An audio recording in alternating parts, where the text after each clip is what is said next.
جو میرا امتی روزانہ 1000 مرتبہ مجھ پر درود پاک پڑھتا ہے، وہ بندہ اتنی دیر تک نہیں مرے گا جتنی دیر تک اپنا مقام جنت میں نہ دیکھ لے۔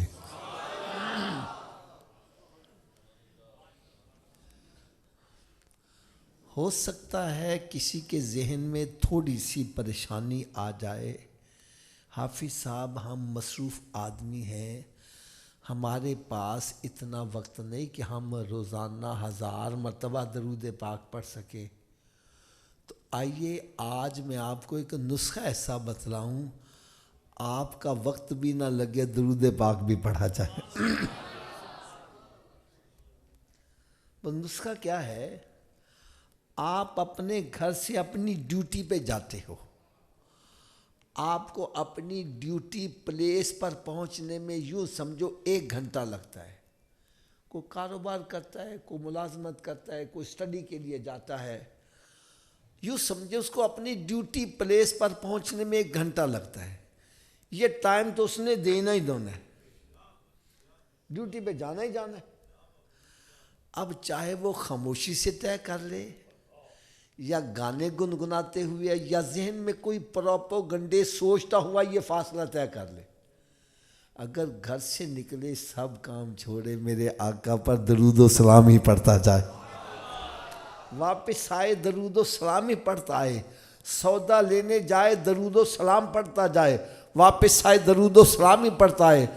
رات کو لیٹا ہے نیند نہیں آ رہی، نہ فلمیں ڈرامے دیکھے، نہ ناول ڈائجسٹ پڑھے، میرے آقا صلی اللہ علیہ وسلم پر درود و سلام ہی پڑھتا جائے۔ اللہ کرے ایسا ہو جائے میں سو جاؤں یا مصطفیٰ کہتے کہتے اور کھلے آنکھ صلی اللہ کہتے کہتے۔ حضرت صاحب آج میں آپ کو ایک بڑا پیارا سا واقعہ سناؤں، یار میری تو بڑی طبیعت خوش ہے، میں کہتا ہوں آپ کی بھی طبیعت خوش ہو جائے یار۔ خاص طور پر یہ جو نوجوان اسلامی بھائی ہیں نا، یہ تو کان لگا کے دل کے کانوں سے سنیے گا۔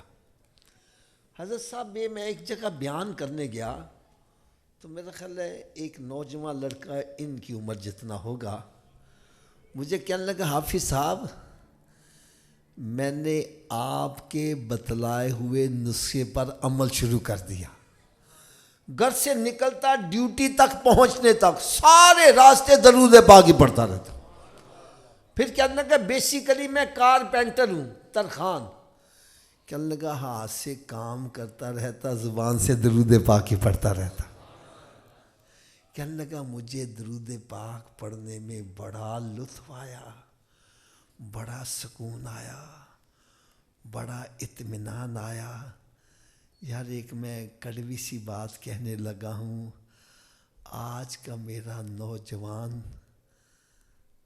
شراب میں سکون تلاش کر رہا ہے، پاؤڈر میں سکون تلاش کر رہا ہے، سگریٹ میں سکون تلاش کر رہا ہے، ٹیکے لگانے میں سکون تلاش کر رہا ہے، ارے گندی تصویریں دیکھنے میں سکون تلاش کر رہا ہے، وہ فلم ڈراموں میں سکون تلاش کر رہا ہے۔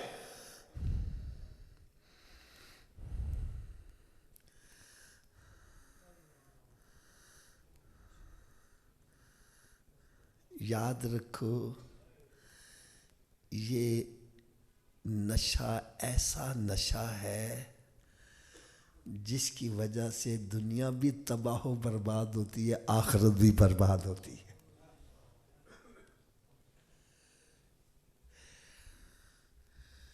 دیکھو یار میری بات سنو، میرا کہا غلط ہو سکتا ہے، ان کا غلط ہو سکتا ہے، ان کا کہا غلط ہو سکتا ہے، لیکن اللہ کا پاک کلام غلط۔ اونچی بولو یار ذرا بھئی، سب کا عقیدہ ہے تو سبھی ذرا اونچی آواز سے بول دو، رب کا کلام غلط ہے۔ قرآن مجید میں رب تعالیٰ نے ارشاد فرمایا وَمَنْ أَصْدَقُ مِنَ اللَّهِ قِيلًا، اللہ سے بڑھ کر سچا کون ہو سکتا ہے؟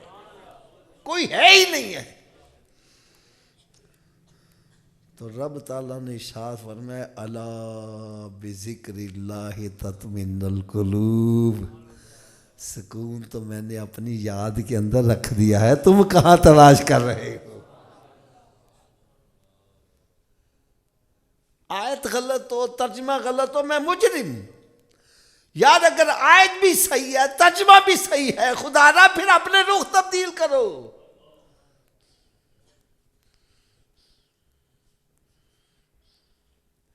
یہ جس نشے کے پیچھے ہم لگے ہیں اس کا انجام کیا ہوتا ہے؟ کسی کا منہ نالی میں پڑا ہوتا ہے, کسی ماں کا منہ کتا چاٹ رہا ہوتا ہے. ایک ہمارے محلے میں شاہ صاحب ٹیکا اس نے لگایا, مر گیا, گھر والوں کو پتہ ہی نہیں.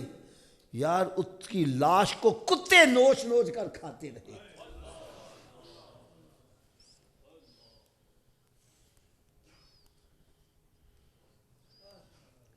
یہ نشہ وہ نشہ ہے جو انسان کو بےغیرت بنا دیتا ہے. کوئی ٹوٹیاں مسجد کی چوریاں کر رہا ہے, کوئی جتیاں چوریاں کر رہا ہے, بیوی لوگوں کے برتن صاف کر کے بچوں کی روٹی کما کے لاتی ہے, یہ بغیرت اس کے پیسے بھی اٹھا کے جا کے پاؤڈر پی رہا ہے.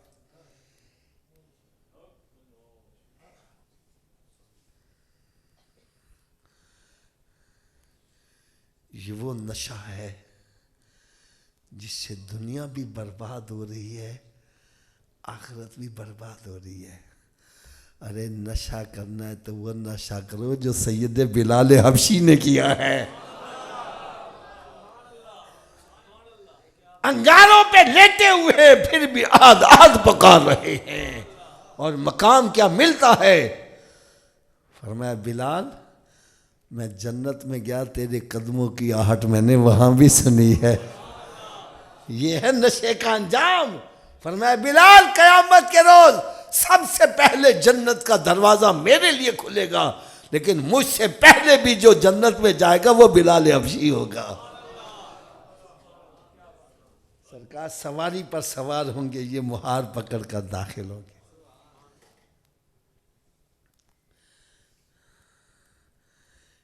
اس نشے کا انجام کیا ہے؟ مکہ فتح ہوتا ہے, بڑے بڑے سردار اسلام میں داخل ہوتے ہیں. جب اذان کا وقت آتا ہے ہر ایک یہی سمجھتا ہے کہ مجھے موقع دیا جائے گا, میں سردار ہوں, مجھے موقع دیا جائے گا, آج میں اذان پڑھوں گا. لیکن میرے آقا صلی اللہ علیہ وسلم نے ارشاد میرا بلال کدھر ہے؟ دانش بھائی ذرا سوچو تو صحیح, سارے سرداروں کے سر نیچے ہیں اور بلال حبشی کعبے کی چھت پر کھڑا اذان پڑھ رہا ہے. یہ ہے ایسا عشق کرو جو کعبے کی چھت پر چڑھا دیتا ہے.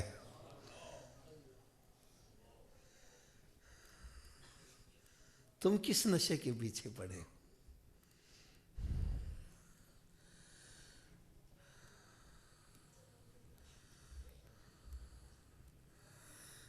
کہنے لگا مجھے درود پاک پڑھنے میں اتنا مزہ آیا, اتنا سرور آیا, اتنی دل کو ٹھنڈک محسوس ہوئی کہ میں نے دوست احباب سے مذاق, مسخری, گندی باتیں, فضول باتیں چھوڑ دیں. وہ وقت بھی میں نے درود پاک کو دے دیا. کہنے لگا مجھے مزید سکون بڑا آیا, مجھے مزید سرور آیا. تو میں نے تاش, شطرنج, اڈی کھڈا, 12 ٹینی, لڈو اور موبائل میں گیمیں کھیلنا چھوڑ دی. وہ وقت بھی درود پاک کو دے دیا. کہنے لگا مجھے مزید سرور آیا تو میں نے فلمیں ڈرامے دیکھنے چھوڑ دیے. وہ وقت بھی درود پاک کو دے دیا. کہنے لگا حافظ صاحب ابھی چند دن گزرے مجھے سونے آقا کا دیدار بھی نصیب ہو گیا. یہ ہے نشہ, اصل نشہ. تم کس سے پڑے ہو؟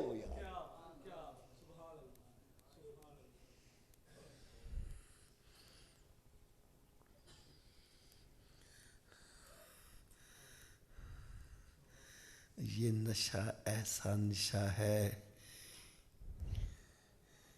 کسی کو غازی علم دین شہید بنا دیتا ہے. کسی کو ممتاز قادری بنا دیتا ہے. یہ ایسا نشہ ہے. کسی کو چیما بنا رہا ہے. ارے یہ ایسا نشہ ہے. کسی کو بابا خادم حسین بنا رہا ہے.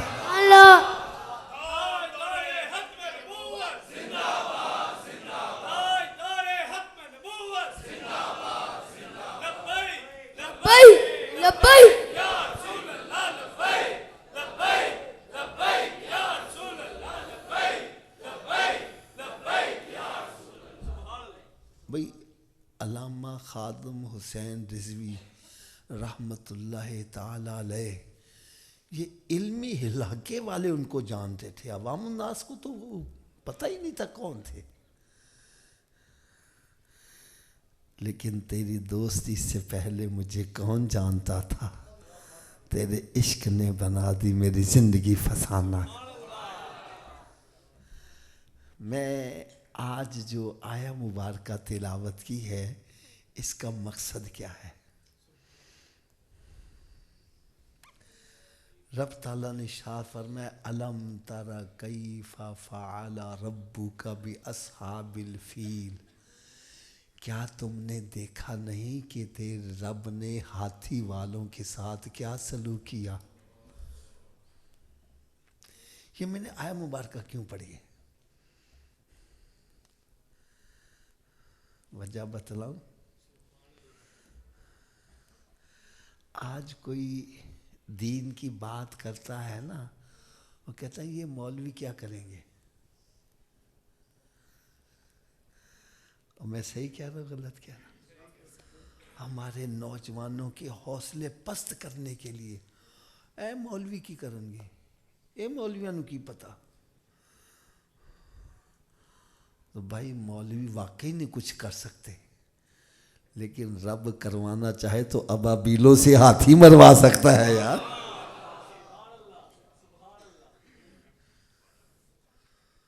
وہ چاہے تو بابا خادم حسین جو بظاہر کھڑا بھی نہیں ہو سکتا ارے ان سے ختم نبوت کا پہرا دلا دے. یہ مالک ذوالجلال کا کام.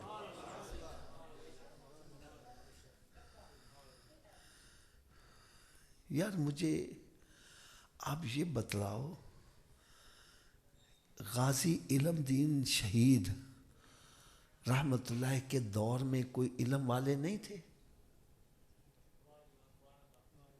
عالم دین نہیں تھے؟ طاقت والے نہیں تھے؟ قوت والے نہیں تھے؟ لیکن اللہ کی شان ہے وہ جس سے چاہتا ہے اپنا کام کروا لیتا ہے. پیر جماعت علی شاہ صاحب جیسے قدم چومتے نظر آ رہے ہیں اور کہتے ہیں یار ایک لوہاراں دا بچہ نمبر لے گیا اسی پیچھے ہی رہ گئے یار. یہ مالک ہے جس سے کام لینا چاہے. یہ تو میں نے بظاہر باتیں بتلائیں. آؤ میں آج آپ کو نہ کچھ عشق اور محبت کی باتیں بتلاؤں یار. آپ کے دلوں کے اندر طاقت پیدا ہو جائے. حضرت سیدنا عمر فاروق رضی اللہ تعالی عنہ کا دور ہے. ایک علاقے کے گورنر ان کے علاقے میں چوریاں بڑی ہونے لگ پڑی. کیا ہونے لگ پڑی؟ وہاں کی عوام نے شکایت بھیجی امیر المومنین کو کہ آپ نے گورنر جو لگایا ہے نا وہ کنٹرول نہیں کر پا رہا تو اس علاقے میں چوریاں بڑی ہو رہی ہیں تو آپ کوئی زبردست قسم کا طاقتور کوئی گورنر بھیجو جو آ کے اس علاقے کو کنٹرول کرے یہاں سے چوریاں ختم ہو جائیں.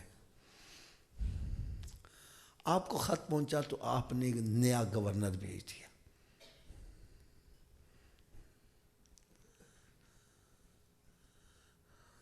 اور نواں گورنر بھی کون بھیجا؟ ابو ذر غفاری رحمت اللہ جو بوڑھے ہو چکے ہوئے تھے. اب لوگ انتظار کر رہے ہیں کہ امیر المومنین جو گورنر بھیجیں گے پتہ نہیں کتنا فٹ فاٹ ہوگا کتنا طاقتور ہوگا اور کتنی جناب قوت والا ہوگا، وہ سارے انتظار کر رہے ہیں۔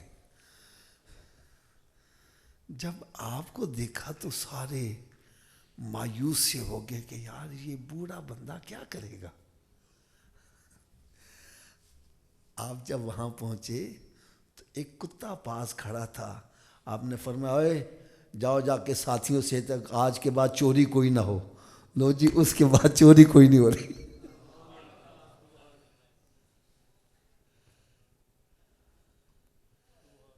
حضرت سیدنا عمر فاروق رضی اللہ تعالیٰ عنہ، آپ نے اپنا ایک ایلچی بھیجا غیر مسلم اس کے ملک میں۔ اس کا بہت بڑا دربار تھا، بہت قلعہ بنا ہوا تھا۔ تو اس کو جب پتہ چلا کہ عمر فاروق رضی اللہ تعالیٰ عنہ ان کی طرف سے نمائندہ آ رہا ہے، انہوں نے بڑا اہتمام کیا استقبال کے لیے، اور بڑے اعلیٰ قسم کے کارپیٹ بچھائے، اور یہ کیا کہ جناب اتنی بڑی ریاست کا نمائندہ آ رہا ہے۔ جب وہ وہاں پہنچے تو ان کے سادہ سا لباس، گردالو چہرہ ہے، اور جوتا بھی ایسا کہ چلے تو کارپیٹ پھٹتے چلے جائے۔ ہوئے ہوئے، بادشاہ کو بڑا غصہ آیا کہ میں نے اتنا اہتمام کیا اور یہ کس سادہ قسم کا بندہ آ گیا ہے۔ شکل دیکھ کے کہنے لگا اوے تم ہمارے ملک کو فتح کرنے آئے ہو، تمہاری یہ حالت کیسے فتح کر سکتے ہو؟ یہ دیکھتے نہیں ہمارے قلعے کی دیواریں کتنی کتنی موٹی ہیں، تم سادہ سے بندے کیا کر سکتے ہو؟ انہوں نے میان سے تلوار نکالی، کہنے لگے واقعی ہم کچھ نہیں کر سکتے، لیکن اگر رب کا حکم ہو جائے تو یہ بڑی بڑی دیواریں اللہ کے حکم کے آگے کوئی حیثیت نہیں رکھتے۔ فرماتے ہیں وہ تلوار کا ایسے اشارہ کر رہا تھا، دیواریں پھٹتی جا رہی تھی، وہ ڈر گیا، کہنے کہ بھی تلوار لگی نہیں، دیواریں پھٹ رہی ہے، تلوار لگ گئی پھر پتہ نہیں کیا ہو جائے گا۔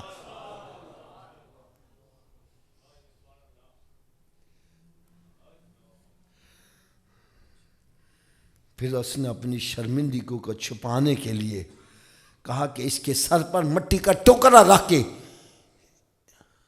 اس کو واپس بھیجا جائے۔ وہ ٹوکرا مٹی کا لایا گیا، ان کے سر پر رکھا گیا، تو آپ نے فوری طور پر سجدہ شکر ادا کیا، کہنے لگے یا اللہ تیرا شکر ہے انہوں نے اپنی مٹی خود ہی ہمیں دے دی ہے،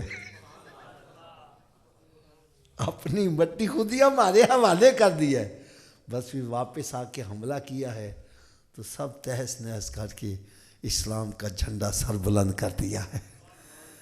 تو بھائی ہم کچھ بھی نہیں کر سکتے، لیکن اللہ تعالیٰ کام لینا چاہے تو وہ چونٹیوں سے ہاتھی بھی مروا لیتا ہے۔ وہ چاہتا ہے لنگڑے مچھر سے نمرود کا بیڑا غرق کر سکتا ہے، وہ چاہے ابابیلوں سے ہاتھی مروا سکتا ہے۔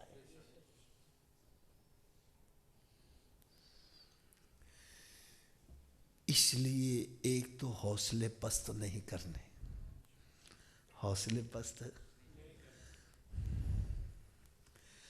دوسری بات جو میں نے آج عرض کرنی ہے وہ میں اپنے دل کا درد لوگوں کے سامنے پیش کرتا ہوں، اور میں سب کو اجازت دیتا ہوں میری بات غلط ہو لحاظ نہ کرنا، کھڑے ہو کر کہنا حافظ صاحب آپ غلط کہہ رہے ہیں، میں سب کے سامنے معذرت کر لوں گا، الفاظ بھی واپس لے لوں، اور اگر میری بات سچی لگے پھر عمل ہونا چاہیے کہ نہیں ہونا چاہیے؟ اونچی بولو یار، تھوڑا سا اور اونچی آواز سے، عمل کریں گے؟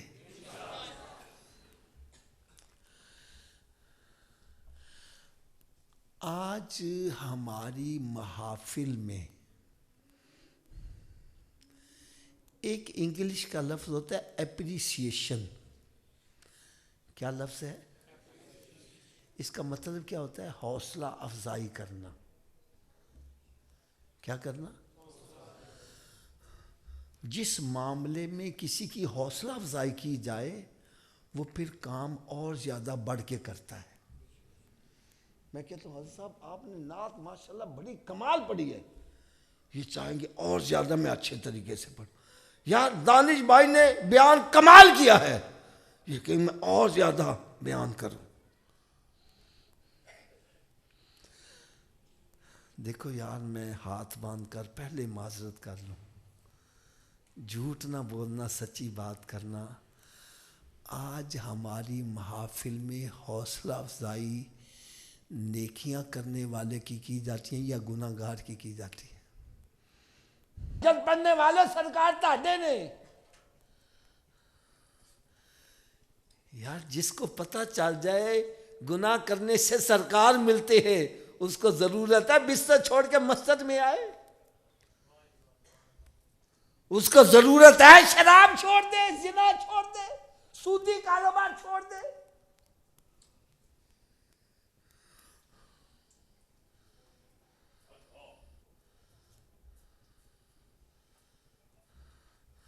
آج لاکھوں روپیہ محافل میں خرچ ہو رہا ہے، چور آ رہا ہے چور ہی واپس جا رہا ہے، بے نمازی آ رہا ہے بے نمازی واپس جا رہا ہے، زانی شرابی آ رہا ہے زانی شرابی واپس جا رہا ہے. ہمارا آؤٹ پٹ کیا ہے؟ ہم نے گناہ گاروں کی حوصلہ افزائی کر کر کے اپنی مسجدوں کو ویران کر دیا. ہمارے مدارس خدا کی قسم کھنڈرات میں تبدیل ہو رہے ہیں. وہ مدارس جن کے پوری دنیا میں نام تھے آج وہ کھنڈرات بنے ہوئے. ہم نے اپریسیشن ہی گناہ گاروں کو دی ہے، اور گناہ گاروں سرکار تاڈے جے. قیامت کے روز لوگ کہیں گے سرکار کدھر ہے؟ سرکار فرمائیں گے گناہ گار کدھر ہیں؟ تو جب گناہ گاروں میں سرکار نے آگے بیٹھنا پھر میں نیکیاں کرنے کی لوڑ ہے؟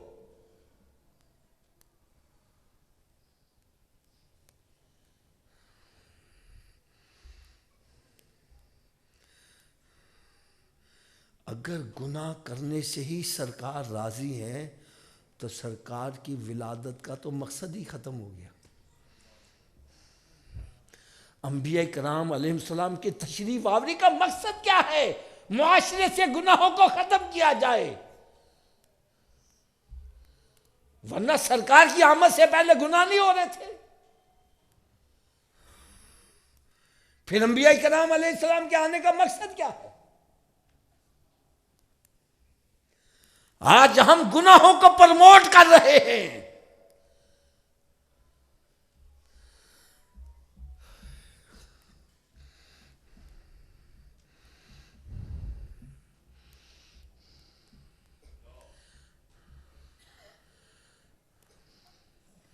میں ایک شہر کے اندر شاہ صاحب بیان کرنے کے لیے گیا تو جیسے یہ مسجد ہے، مسجد کے سامنے ایک دیوار کے اوپر فقرہ لکھا ہوا تھا جس نے یقین جانو میرے اندر انقلاب برپا کر کے رکھ دیا. وہ فقرہ کیا تھا؟ آپ آزاد بھی مسجد میں بیٹھے وہ سچی بات کرنا. اس فقرے کے اندر سچائی کتنی ہے، جھوٹ کتنا ہے. وہاں لکھا ہوا تھا اگر تم اللہ کے گھروں کو ویران کرو گے تو ہسپتال آباد ہوں گے، جیلیں آباد ہوں گی.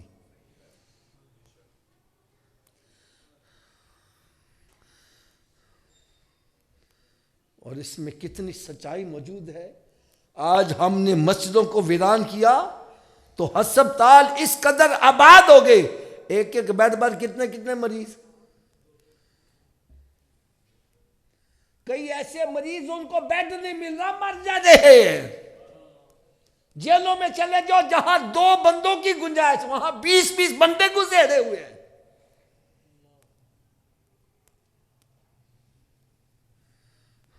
وجہ کیا ہے؟ میرے آقا صلی اللہ علیہ وسلم نے ارشاد فرمایا نماز میں شفا ہے. نماز میں کیا ہے؟ اونچی بولو یار. جب ہم نے شفا والا کام چھوڑ دیا، بیمار ہو گئے، اسپتال آباد ہو گئے. اور قرآن کا فیصلہ ہے ان الصلاۃ تنہا عن الفحشاء والمنکر، نماز بے حیائی اور برے کاموں سے روکتی ہے. جس نے برے کاموں سے روکنا تھا وہ ہم نے چھوڑ دیا، برے کاموں میں پڑ کے جیلیں آباد ہو گئی.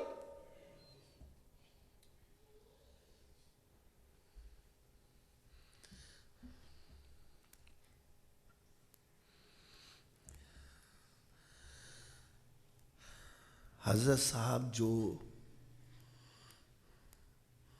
ہسپتالوں میں بیمار ہیں، اللہ تعالیٰ سب کو صحت و تندرستی عطا فرمائے. یار ان سے پوچھو ہسپتال میں ایک ایک لمحہ کیسے گزرتا ہے. جو جیلوں کے اندر ہے ان سے پوچھو جیل کا ایک ایک لمحہ کیسے گزرتا ہے. شاہ صاحب میں سوچ کر کانپ گیا یار، اگر مسجدوں کو ویران کرنے کی دنیا میں یہ سزا ہے، قبر اور حشر میں کیا سزا ہوگی.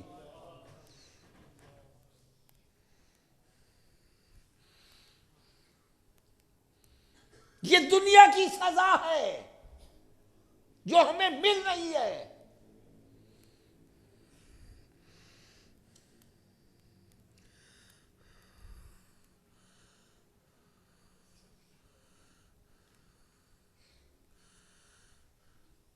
آج اگر اس پر بیان کرو تو کچھ لوگ پتہ ہے کہتے ہیں اے جی سرکار دی شفاعت دے منکر ہو گئے جے. اے جناب اے دیکھو اللہ دی رحمت دے منکر ہو گئے جے. استغفر اللہ استغفر اللہ استغفر اللہ. بھائی مسجد میں بیٹھا ہوا میں آپ کو بتلا رہا ہوں، ہم سرکار کی شفاعت کے بھی منکر نہیں ہیں، رب کی رحمت کے بھی منکر نہیں ہیں. لیکن میں اتنا سوال ضرور کروں گا، کیا اللہ تعالیٰ کی رحمت اور سرکار کی شفاعت کی حدیثیں ہم نے ڈائریکٹ سرکار سے سنی ہیں یا صحابہ کرام سے ہوتی ہوئی ہم تک پہنچی ہیں؟ بولو تو صحیح یارو. تو کیا صحابہ کرام نے نمازیں چھوڑ دی تھی؟ کیا گناہوں پہ دلیر ہو گئے تھے؟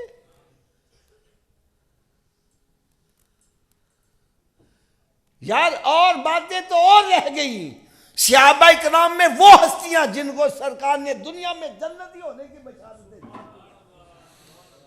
وہ صحابہ کرام کی بزرگ ہستیاں جنہوں نے سرکار سے کئی مرتبہ جنت خریدی،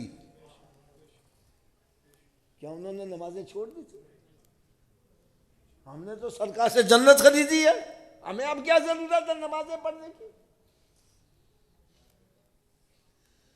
یار ان کے پاس تو سندیں موجود ہے، سرٹیفکیٹ موجود ہیں، اس کے باوجود ساری رات رو کر گزار رہے. حضرت عثمان غنی رضی اللہ تعالیٰ جب کہیں تشریف لے جاتے ہیں، راستے میں کو گڑھا آتا ہے، بے ہوش ہو کر گر جاتے ہیں. لوگ آ کے اٹھاتے ہیں، حضرت جی کیوں آیا وے؟ فرمایا اس گڑھے کو دیکھ کے مجھے اپنی قبر یاد آ گئی ہے. لوگ کہتے ہیں آپ تو قطعی جنتی ہیں، آپ تو ذی نورین ہے، پھر اتنا ڈر؟ کہنے لگے میں نے سرکار صلی اللہ علیہ وسلم سے سنا ہے قبر آخرت کی منزلوں میں پہلی منزل ہے، جو اس میں کامیاب ہو گیا اس کی آخرت کی منزلیں آسان کر دی جائیں گی. تو پہلی منزل میں پھنس گیا اس کی آخرت کی منزلیں مشکل ہو جائیں گی. وہ راستے میں جاتے ہوئے گڑھا دیکھ کر بے ہوش ہو جاتے تھے، آج ہم قبرستان میں جا کر سگریٹیں پی رہے.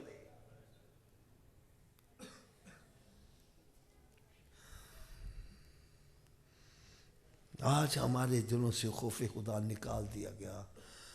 دوزخ میں تو کیا میرا سایہ نہ جائے گا، مجھے دیکھ کے جہنم کو بھی آئے گا پسینہ.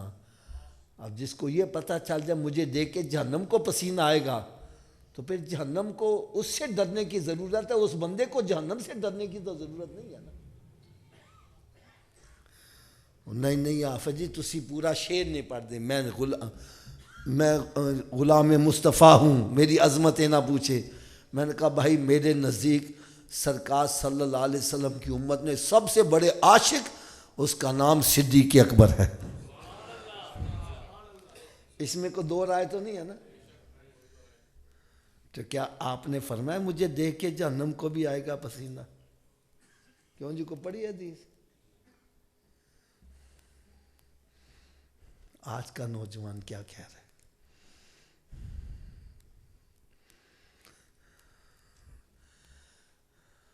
بھائی دیکھو میری بات سنو، ساری باتیں ایک طرف رکھو، میں آپ سے ایک سوال کروں گا، بات سچی کرنا۔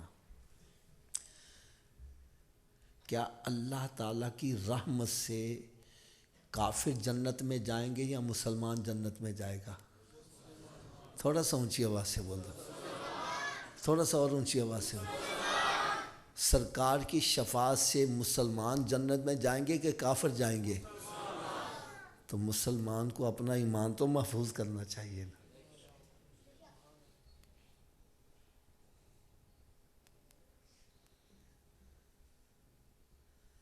یار ایمان تو چیک کرو، ہمارے پلے بھی ایمان بھی ہے کہ نہیں ہے؟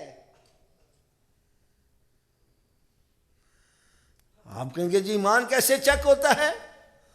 تو اور چیکنگ کا طریقہ میں بتلا دیتا ہوں۔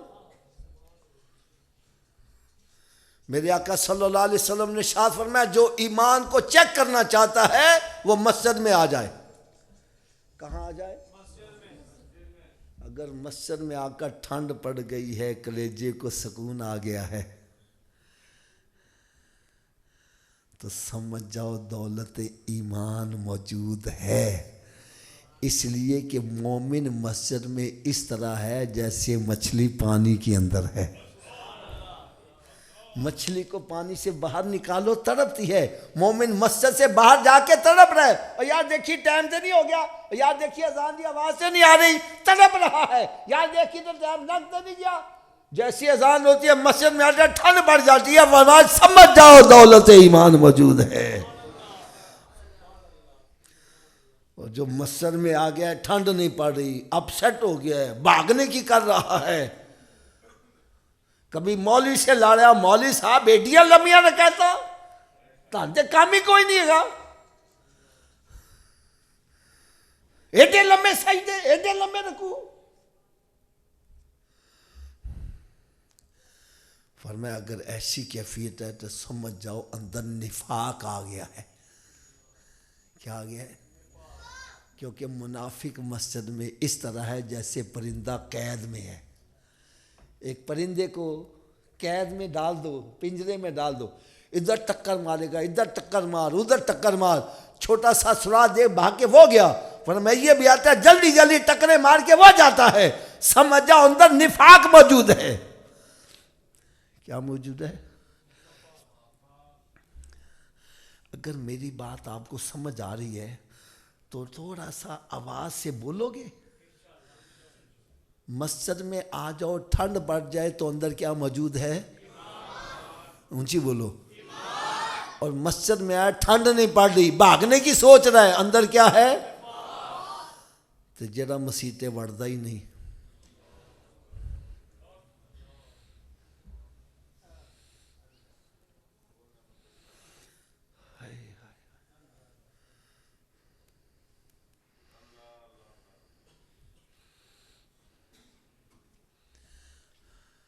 چیک اپ کرو۔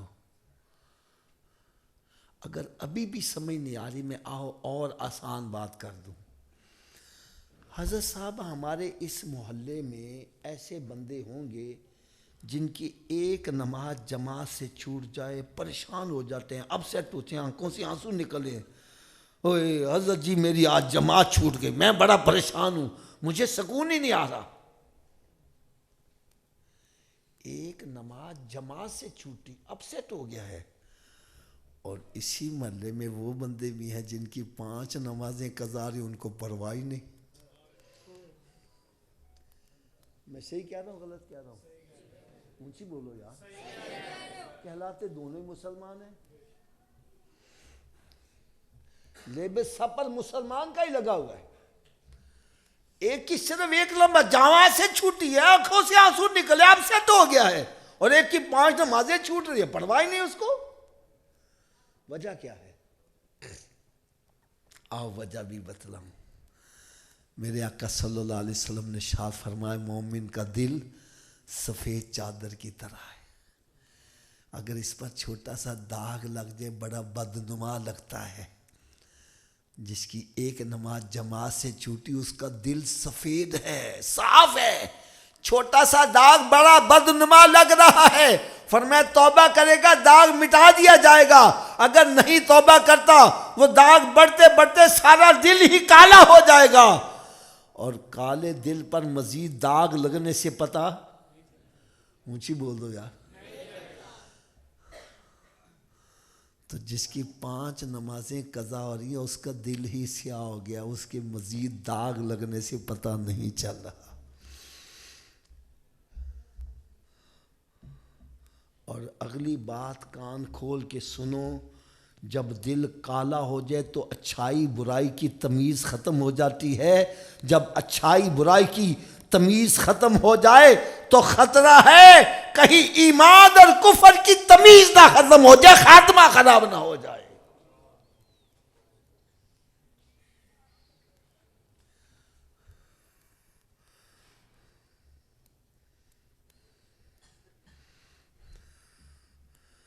اللہ تعالیٰ کی رحمت کے بھروسے پر گناہوں پہ دلیر ہو جانا یہ کبیرہ گناہ ہے۔ سرکار کی شفاعت کے بھروسے پر گناہوں پہ دلیر ہو جانا یہ کہاں کی اجازت ہے؟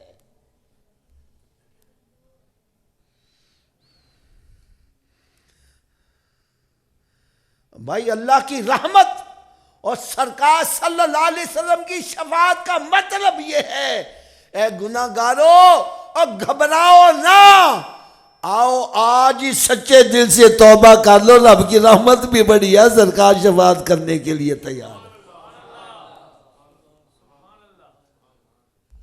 حضرت صاحب میں نے قرآن پاک کا سروپ پڑھا، یقین جانو میرے دل کو ٹھنڈ پڑ گئی۔ ہم آدھی آیتیں پڑھتے ہیں، پوری نہیں آیت پڑھتے، مطلب کی پڑھ لی آگے چھوڑ دی۔ جیسے ایک بندہ نماز نہیں پڑھتا، میں کہتا ہوں بھائی تو نماز نہیں پڑھتا، کہتا جی قرآن سے عمل کر رہے ہیں۔ قرآن میں کہاں لکھا ہے؟ اور جی لکھا یا ایھا الذین آمنوا لا تقربوا الصلاۃ، اے ایمان والو نماز کے قریب مت جاؤ۔ تو میں عمل کر رہے ہیں قرآن تھے، میں نے کہا بھائی آگے بھی تو پڑھو، قرآن کہہ رہے لا تقربوا الصلاۃ وانتم سکاریٰ، جب تم نشے کی حالت میں پھر نماز کے قریب نہ جاؤ۔ تو اب تو یہ آیت بھی منسوخ ہو گئی، اب نشہ بھی حرام کر دیا گیا، تو کس آیت پر عمل کر رہے ہیں؟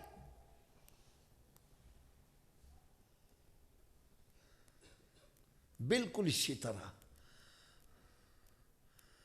جو کہتے ہیں نا کہ رب اپنے گناہ گاراں نو بھیجی او دے در تے، آیت کیا پڑھتے ہیں وَلَوْ أَنَّهُمْ إِذْ ظَلَمُوا أَنفُسَهُمْ جَاءُوكَ، کہ جب تم اپنی جانوں پر ظلم کر لو تو پھر میرے محبوب کی بارگاہ میں آ جاؤ۔ آگے نہیں پڑھتے، آگے کیا لکھا ہے؟ فَاسْتَغْفِرُوا اللَّهَ وَاسْتَغْفَرَ لَهُمُ الرَّسُولُ، ارے وہاں جا کے سیلفیاں نہ بناؤ، وہاں جا کے توبہ کرو۔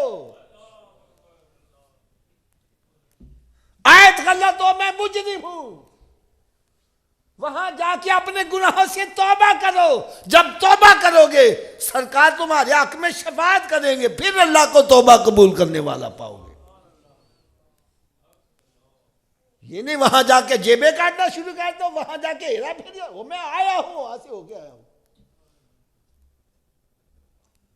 وہاں جا رہا ہے تاش کھیل رہا ہے، وہاں جا رہا ہے داڑیاں مڈا رہا ہے۔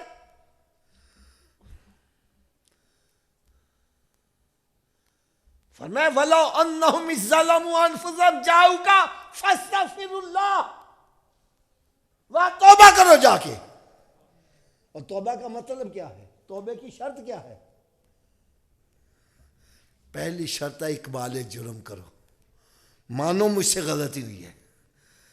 دوسرا ہے احساس ندامت، اللہ تعالیٰ کی بارگاہ میں روو اور پریشان ہو جاؤ، مجھ سے غلطی ہوئی ہے، اور دوزخ کا عذاب سامنے رکھ کے اللہ کی بارگاہ میں رو کہ یا اللہ میں تیرے دوزخ کے عذاب کو نہیں برداشت، میں تیرے غضب کو برداشت نہیں کر سکتا. احساس ندامت پیدا کرو. اور تیسری شرط ہے آئندہ گناہ نہ کرنے کا پختہ عہد کیا جائے. توبہ اس طرح کی جائے جیسے بھینس کے تھنوں سے دودھ نکل آیا ہے, اب دوبارہ داخل کرنا ناممکن ہے. تو بھی گناہوں سے باہر ایسی آ جا دوبارہ تیرا واپس جانا ناممکن ہو جائے.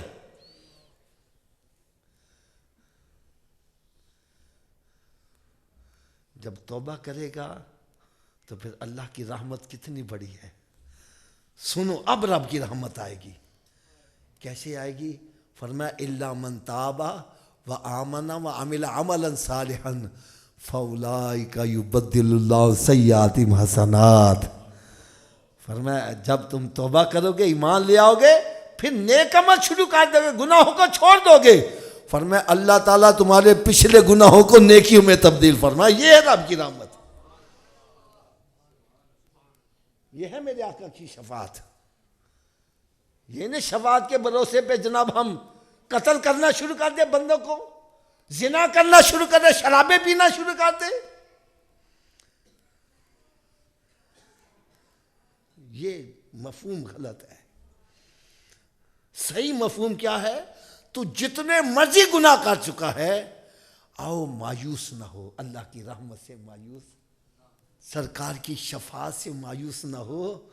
آؤ سچے دل سے توبہ کر کے پھر نیکیوں کی طرف آ جاؤ. اللہ کی رحمت بھی بڑی ہے, سرکار کی شفاعت بھی بڑی ہے. ایمانداری سے بتا, کبھی آج ہماری محفل میں اس قسم کی توبہ کروائی گئی ہے؟ اتنی آیتیں بس. گناہ گاروں مت گھبراؤ, گناہ گاروں مت گھبراؤ. ہو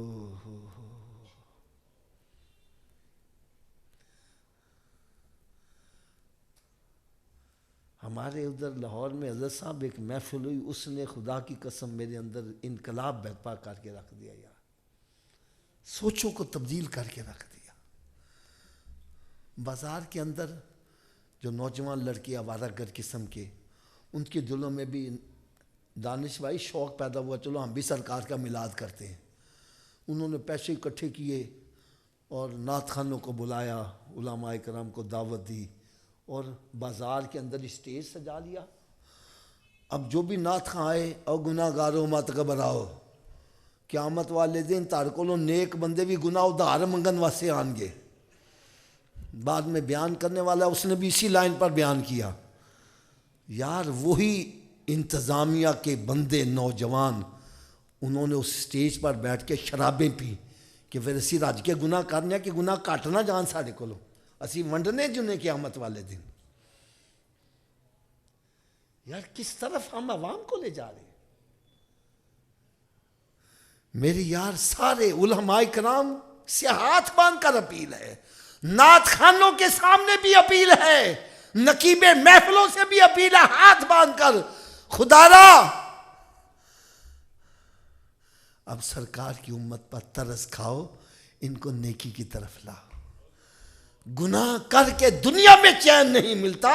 کوئی بندہ بتلا شراب پی کے چین مل جاتا ہے, زنا کر کے چین مل جاتا ہے, چوری کر کے حرام کھا کے چین مل جاتا ہے. اگر گناہ کر کے دنیا میں چین نہیں, قبر حشر میں کیسے چین ملے؟